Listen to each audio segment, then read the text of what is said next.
them moments where I could say the student and the teacher is side by side, and the teacher is pleased by what the student is projecting. That's a deep moment to me. There's a divine relationship between the Cheikh and the disciple. Cause sometimes you can be in a cipher and you can see the enlightener or the teacher, and then soon as the student say something, you kind of cringe, like Now cipher God. Yeah, now cipher God. That's you have those kind of moments, I've been official, big dog in the yard, voted most likely to murder every birthday I start. So we put all these layers we can put back. We're like, no, I'm on the right path. This is what I'm supposed to be doing. This is the frequency. This is the energy. This is where God is. This is the closest I've been able to find. God. So this is where I'm going to continue. And as God sharpens me to a sharper frequency. Because even between 7 and 8 hertz, there's infinite amount of frequencies. Come on with it, bro. It could be 7.0001, 7.0002. So that's what we're doing as students, and children of the Most High. We're always sharp. We're allowing ourselves to dial in and sharpen in, to where God is. And of course, then that's the tricky thing about. And the tricky thing about God is can pick any frequency. So that's one thing I used to get stuck on. Should it be low frequency? Should it be high frequency? God is all frequency. The Most High is all frequencies at all times. Thank you, sir. Yeah. So, that's a whole other subject. It's frequencies, and they say at Earth we're at 8 hertz. That's a low frequency, but we were always told to have a high vibration and to feel good and have a high frequency, and that is true. But when we go to sleep, we're in the delta, in the theta range, and they say every one of us before we pass into the next world, we have to go through the delta range, 0 to 5 hertz. So if we know we have to pass through that portal, then how come we're not trying to understand low vibrations? How come we're not trying to go still, silent? But this is what they were doing all around the world when they were humming, when they were chanting, when they were slowing down. They were going to the low vibration. They were trying to figure out, how to master in between here and there. They're like, so if we have to go through there, how are we going to be cognitive and aware as we go through there? The space between the breaths.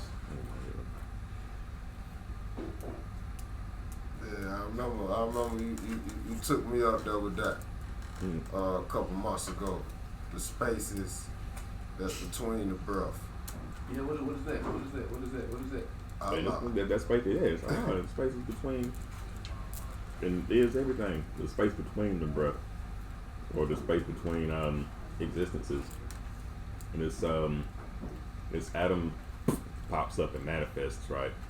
We won't think about what made it pop up and manifest, but the atom that is manifested has one job, one divine job, one thing it's supposed to do. When it gets done doing that, that's it. Well, we have an adage, Allah doesn't exist in the past or in the future. Allah doesn't exist back when that atom popped up. Allah doesn't exist when that atom is going to die.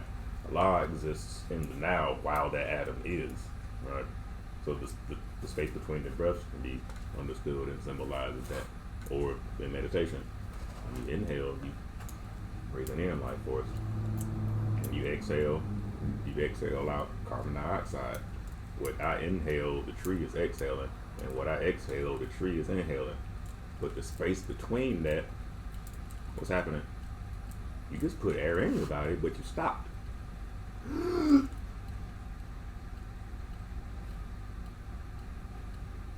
What's going on? There's existence right there that's happening, and it'll continue to happen right there in the middle of this, because what allows it to be comes from two words in Arabic, al-hay and al-qayyum. Hay, al-qayyum. ever living and the self-subsisting, the self-sustaining. But where's the self at? Other than Allah. Right there in the middle of all of that. Everything else you can see and touch is stuff that you can see and touch. Like, Right. Okay. so if you can look at something, right, you can already tell that I'm not it. This isn't me. Mm-hmm. Okay. Oh, one more level though. Hold your hand up and look at it. Uh-huh. Is that you? Like Barker said in one of his speeches, it's like you don't call into work and say, "Body, am sick, not gonna make it today." Because some people think that there it is. Hey, Geico, sorry, body is sick. It's coughing real bad. Body's not gonna make it today. Hey, that's what we should start doing. Hey, this body is doing no good today. Hey, it's in horrible shape. Body's not gonna It's make got a it. horrible temperature. I'll be there with you in But you spirit. know, just looking at my frame, this one of the moments where I could say the student and the teacher is side by side, and the teacher is pleased by what the student is projecting. Mm. That's a deep moment to me. There's a divine relationship between the Cheikh and the Disciple.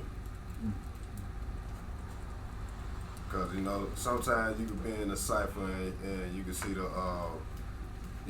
enlightener or the teacher, and then as soon as the student say something, you kind of cringe like Now cipher God. Yeah, now cipher God. That's you have those kind of moments, but now you can see how the teacher is, he's approving of what the student is putting out, man, and that's powerful to me. That's powerful. Yeah. So, you think brotherhood is essential in the Islamic faith, Brother Bilal? As soon as we walk up to somebody else, Assalamu alaikum, Aki. What does Aki mean? Brother. Mm-hmm. Oh, that's essentially it. Abijah like this idea to deal with this, right? But somewhere along the way, there was probably something that he wanted to do that he might not have had a particular skill set to do. He had to have known somebody else that had a skill set to do it. Somebody that he loves and cares about and trusts enough. This person also loves and cares about him enough to come over and help him out. He had a brother to come help him finish something that he probably couldn't have finished himself. Oh my goodness. We were just over here during the week and left to go to another spot. Something happened in the universe and we wound up coming right back by Homeland Village the same day, not 20 minutes later. All right. But what's going on? Abijah is outside working on Homeland Village, doing a job that he needed help with. Those concrete blocks and slabs like that he set up to make the benches with, the small ones he was trying to move, but of course the big long slab where 3 or 4 people can sit at, one person can't pick up all that concrete by itself. He was showing to try though. Yeah, he was. He was showing to try. That's why I love that brother. He had moved tried. the truck over there with the cement And by was- itself. and was finna It was jimmy getting it ready off. to Hercules. Me and the brother pulled up like, hold They up. said, at least put a dent in it. Yeah. Put a dent in it, do something. He was about it. And we pulled up right on time. Right. So if it wasn't a brother and another brother coming by the spot where another brother is to see that brother in need, and then get out the car and then just selflessly go help that brother because that's what we're supposed to do. That's what we do throughout this whole entire walk through Islam, Iman, and Islam. Is what we should be doing in our regular life, period. Hey, you know what though? I was gonna ask the question, right? And like I said, you got your master teacher with you, so can you be of one faith or denomination forever, or do you have to travel to different schools? At first it was Sunni, and then you went to Sufi. Naturally you came up under Christianity or whatever the family was doing. So do you think you can be one thing forever, or do you need to, kind of graduate? Because, you know, remember when I first met you, I told you most 5%ers end up for Islam. You know what I'm saying? It's just one of those natural progression type things. Well, they wound up Sunni though, right? But Yeah. But, you know, it's a lot of them that go, a lot of us go, you know, different paths of Islam. But, you know, that's just what I know, right? But do you think it's necessary to kind of travel in schools of thought? They'd say we're supposed to seek knowledge from the cradle to the grave, and got from him. Seeking knowledge from here until China, and got from him. So that just means don't keep reading this Bible that the white man gave you over here in America. Don't keep reading Don't keep reading these books in America. Please go back and find out where they got the renditions from, and where they got them renditions from, and where they got them from, etc., etc. But throughout that whole process, like, you don't really lose who you are.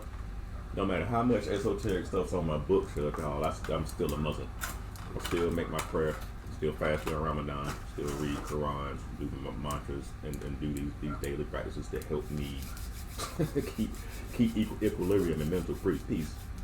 But it don't matter how much stuff is on that bookshelf from any other school of thought, like I'm still a Muslim, but now have a better understanding of what that means. Mu, one who is, has, or possesses the word that's going to come after it. Mu, salam. Salam is peace. I been official, big dog in the yard, voted most likely to murder every birthday.